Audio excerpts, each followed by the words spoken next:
আজকের মধ্যেই দেশের সামাজিক যোগাযোগ মাধ্যম ফেসবুক, টিকটক, হোয়াটসঅ্যাপ, মেসেঞ্জার কিন্তু চালু হতে যাচ্ছে।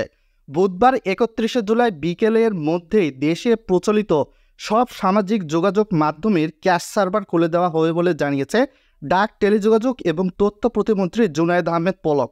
এর ফলে বিকেল থেকেই বাংলাদেশ থেকে Facebook, WhatsApp, Messenger, Instagram, YouTube আগের মতো নিরবিচ্ছিন্নভাবে চালানো সম্ভব হবে।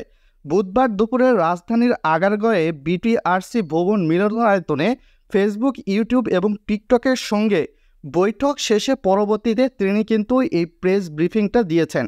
এর আগে সকালে মেটার Facebook, WhatsApp, Messenger, Instagram, Singapore Asia সদর দপ্তরের সঙ্গে অনলাইন প্ল্যাটফর্মে এ বৈঠক অনুষ্ঠিত হয়।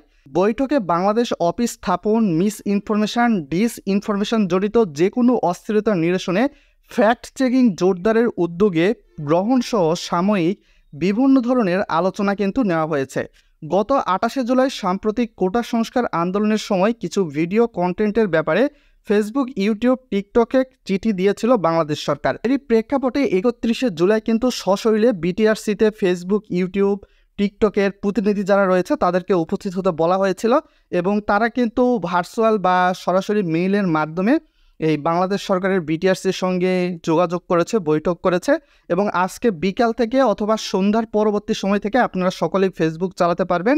ভিডিওটা লাইক করে চ্যানেল নতুন হলে সাবস্ক্রাইব করে দিবেন আর ভিডিওটা শেয়ার করে দিবেন। একটা খুশির সংবাদ, কিন্তু ফেসবুক চালু হচ্ছে পুরো বাংলাদেশে।